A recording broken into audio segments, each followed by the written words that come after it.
I'm Elizabeth Wazinski. And I'm Isabel Krieger, and we are representing Portage High School in the Business Ethics event. We have researched whether companies have become too intrusive and if they fall under antitrust law considerations. There are 3 core federal antitrust laws in effect today. Those are the Sherman Act, the Federal Trade Commission Act, and the Clayton Act.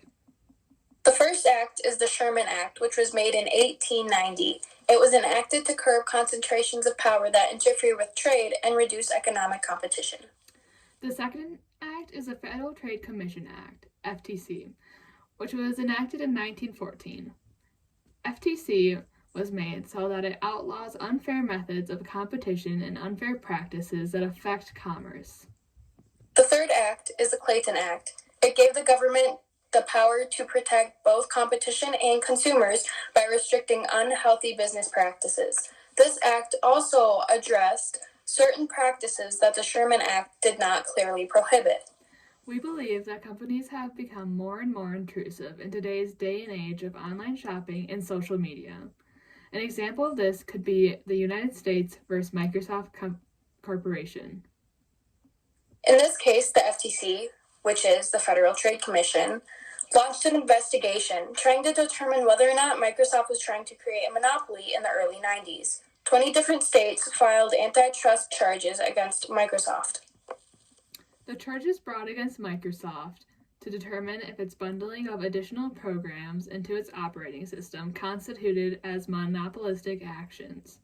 The government had accused Microsoft of making it difficult for consumers to install competing software on the computers operated by Windows. The judge, Thomas Penfield Jackson, ruled that Microsoft violated parts of the Sherman Antitrust Act and found that Microsoft constituted a monopoly that threatened not only competition, but also innovation in the industry. The court concluded that exclusionary contracts with internet access providers had in fact violated the Sherman Act. Another case like this is Standard Oil Company of New Jersey versus the United States. This case was back in 1909, but is still relevant today. John D. Rockefeller was huge in the oil industry in America. The charges brought against Standard Oil claimed that they were violating the Sherman Act. The court found Standard Oil guilty and called for them to be dissolved. Now, shifting to social media and how it's becoming more and more invasive in our lives. In a study that we found that was conducted by Pew Research Center about Facebook ads, the study shows that about 74% of Facebook users did not know that a list of their traits and interests were listed until they were directed to their page for the study. The study also shows that 51% of people are uncomfortable with how Facebook compiles information about them for ads. Another example of this is an extremely popular social media app called TikTok. Earlier this year, the US tried to ban it with the fear of it selling our information to China, but they were not successful. TikTok is already banned in other countries like China, and in India you cannot directly access it. The popular app has over 2 billion users over the world and holds information like your name, your location, your phone type, your birthday, private messages you send, and your likes and dislikes. The last example is a court case which is still ongoing and is against Apple with antitrust laws. Apple is a major brand when it comes to technology and is one of the first brands you think of when you're going to buy a new phone. But the app Cyndia has brought a lawsuit against Apple, claiming that they have a monopoly over the App Store and iOS. Cyndia is another app that is used to download games and other apps onto a device, much like the Apple App Store. Apple makes it extremely hard for you to change your preferred app instead of the Apple preset, much like the Microsoft case that we talked about earlier.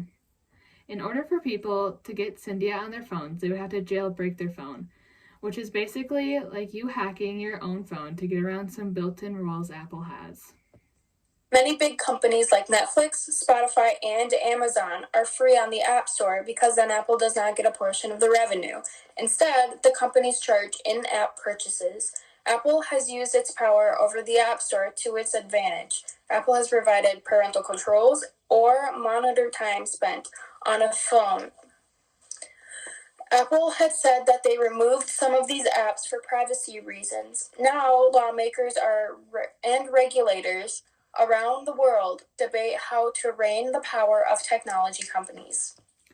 Local scholars question whether antitrust arguments focus on price and whether antitrust laws should take competitive processes into account. Other tech powers, such as Google, Facebook, and Amazon, have faced antitrust scrutiny as well over the oversized market shares.